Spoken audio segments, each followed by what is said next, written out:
What up, what up, what up, what up, what up? What's good? What's up, people? It's me. I'm L3027. You know who I am. Thundercats are on the move. Thundercats are loose, honey.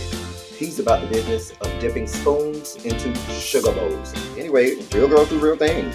So as to make it easier for insertion, maybe? No means no, and yes means no.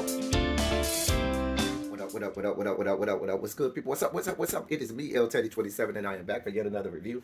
This, ladies and gentlemen, will be your review for the real Queens, SWV and Xscape, the real Queens of R&B, Season 1, Episode 4. It is entitled Top Billing. So we start off with, it wasn't a lot in this episode, though. It was real, filler.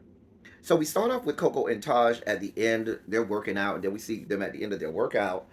And Taj says, she talks to us about how much better her relationship with Coco has gotten, and the fact that they really wasn't getting along for a good while, and that they're in a much better place now that they're older and doing great. And so they both start talking about what's going on with this headline, who's going to headline, who's not going to headline, and they both agree. Listen, if it's not a co-headlining situation, this show ain't happening. So then we saw Coco take a cheap shot again at SWV, at Xscape, and say, "Listen, y'all only sold 7 million. Only sold 7 million albums. So she's still taking cheap shots. But we all know SWV did sell more albums than Xscape. We know that. That's not something we have to debate about. We also know SWV does have more hits than Xscape. They do. It's just reality. Anyway, we then see Lily at home, and she's working on her erotica novel, and the manager, SWV's manager, comes over there, and he reads some excerpts from the erotica novel, and it ain't nothing to run home and tell mama about. Lily, stick to singing with SWV. I guess if you want to dabble over there and play around and you got some money to spend, go ahead, child, but don't quit your day job, okay? They talking about they go on and they talk about the same thing, the egos involved with making the decision about who's going to be headlining or not. And at this point, if I'm being honest, I should say I'm getting kind of bored with the who's going to headline, who's not, who's going to attract more fans, who sold more records. It's already old to me. I'm already bored with it, and I wonder moving forward for the show what this is going to mean, because I feel like once we figure out who's headlining or not, am I going to want to watch this still? Like, I don't know. Like, I'm already tired of that storyline. Like, it's already too drawn out for me. Then we see Tamika and Taj grab a bite to eat. They discuss some of the detail. They grab a bite to eat. They start discussing some of the details about the set and the stage, and different things that want to happen during the show and so forth. Like wardrobes and set, and starting to thinking about songs that they're gonna have on the show. We um we leave there and we go to a meeting of the two groups. Now the two groups meet, and Tamika brings Escape's creative director. I think his name is Steve, and they start to go over some of the things that Tamika came up with the sets and stuff like that, and the stage and the song list and stuff like that. And when Tamika was meeting with Taj earlier in the episode when they went out to eat, she did admit that normally all of the stuff involving the stage and the performance and the sets and everything, that was all put together by Candy and Tasha. They were the ones that usually did that. And so when we get to this meeting of the two groups, Tasha was in her feelings and found a reason to be upset because Tamika had done some of the legwork with doing that. But I don't know why you're so mad, Tasha, because if you're so involved with your gospel career, you looking for any reason anyway not to do anything with them. So I don't know why you're so mad, because that gives you what you want, doesn't it? I guess. Where am I at? Oh, so then we see Coco cut right to the chase. Coco cut Tamika off. Coco said, "Listen, what are we doing? Are we headlining or not? Or co-headlining? I'm sorry, or not? What are we doing about this?" And so they squashed it right there. They both agree, okay, we're gonna co-headline, Ain't one person over the other one. And so we early in the episode, and they already agreed to do that. So where are we going from here? Even with the rest of the season, because I don't know. I mean, like I told you, I watched the original SWV reality series, and that one was okay because Coco was cuckoo for Cocoa Puffs. Okay, I mean that was before she was medicated and stuff, and Coco was going off for the old and the new, past, present, beginning, end, alpha, omega, first, and the last. So I just want to know where we go from here. I mean, you're gonna have.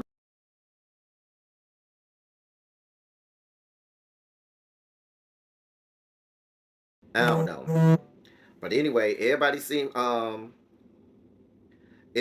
to be, agreeing to go along with, the details of everything for now, verbally.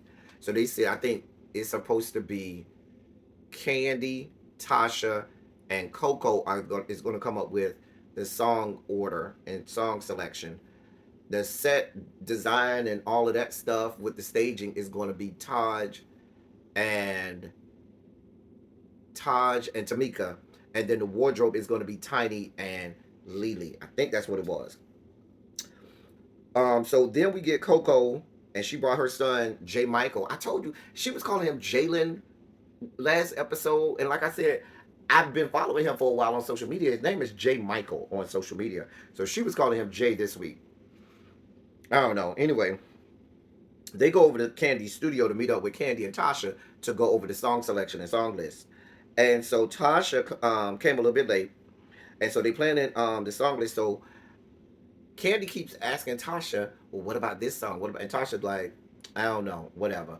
And I was real mad with Tasha when she said, "I don't want to sing that song." The song she wanted to sing was "Run to the Arms of the One Who Loved You." That's probably my favorite Escape song.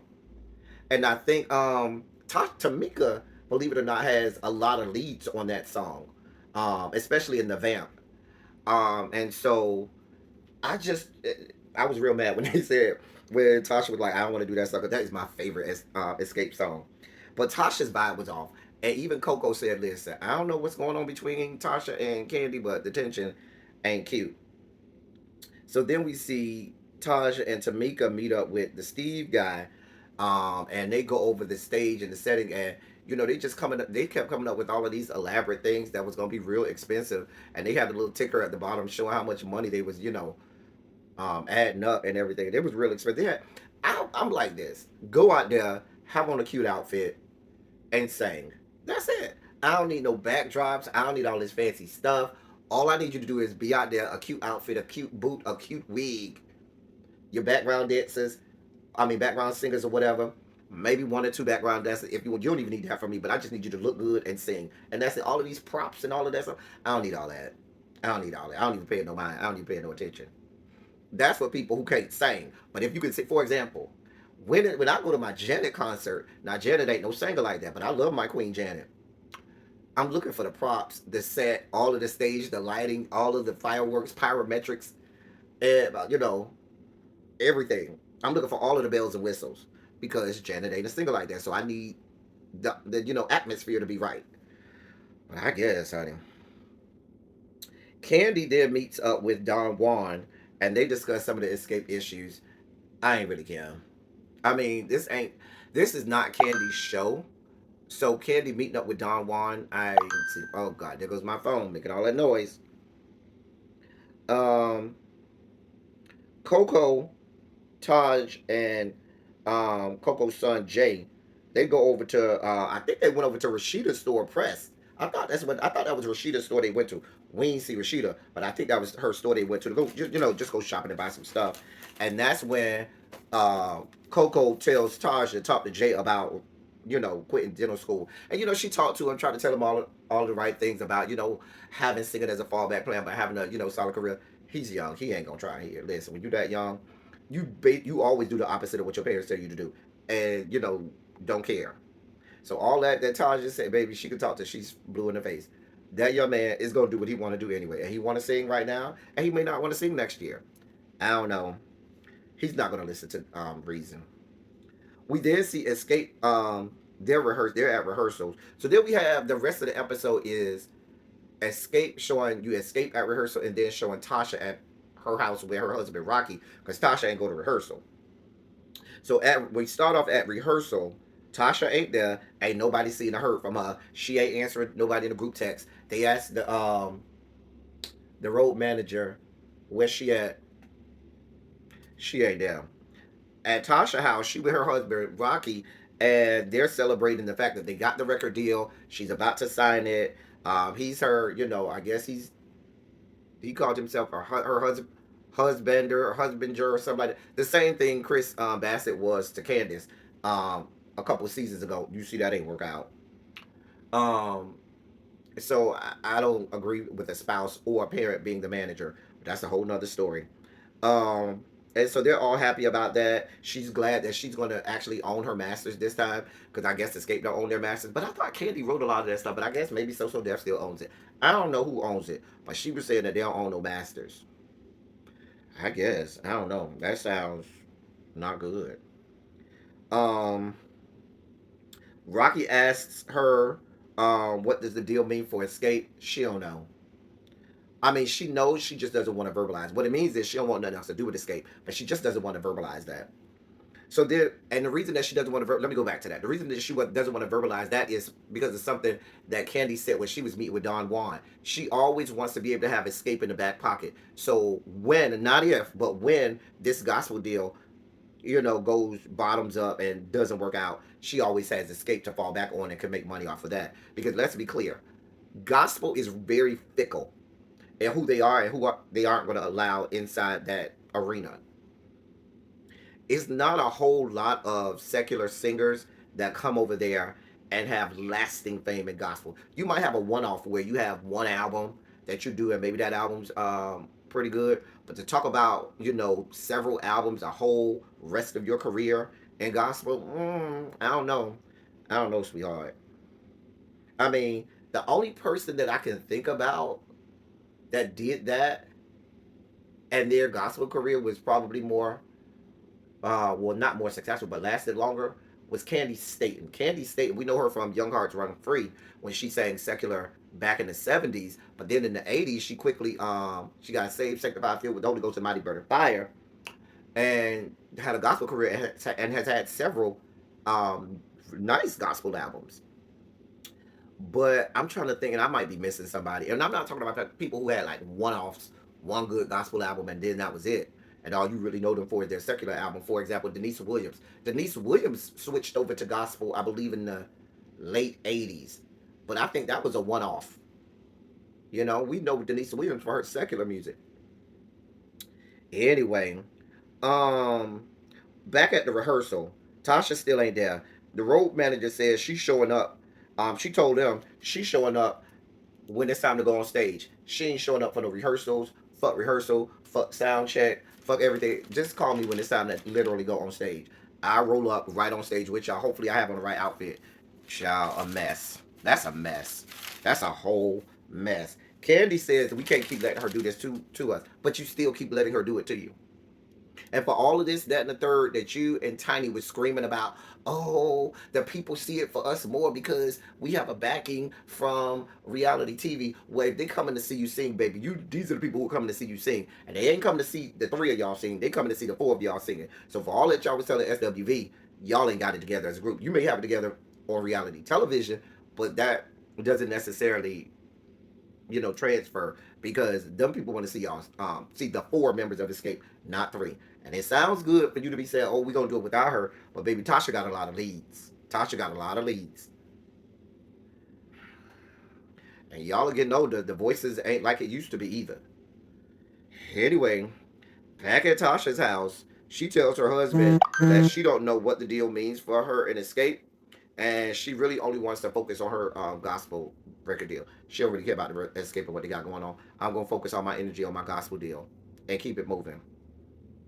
And then we get back to the rehearsal with Escape. They're practicing without Tasha as if she's not gonna come. They need to be prepared for her not to show up, and it kind of goes off from there. It wasn't a lot this episode. It really wasn't. It was like meh. But if you want to hear more about it, I'll be having a live panel discussion on it tonight at 8 p.m. Eastern Standard Time. Hopefully this video is out before that panel starts. And you can catch me there.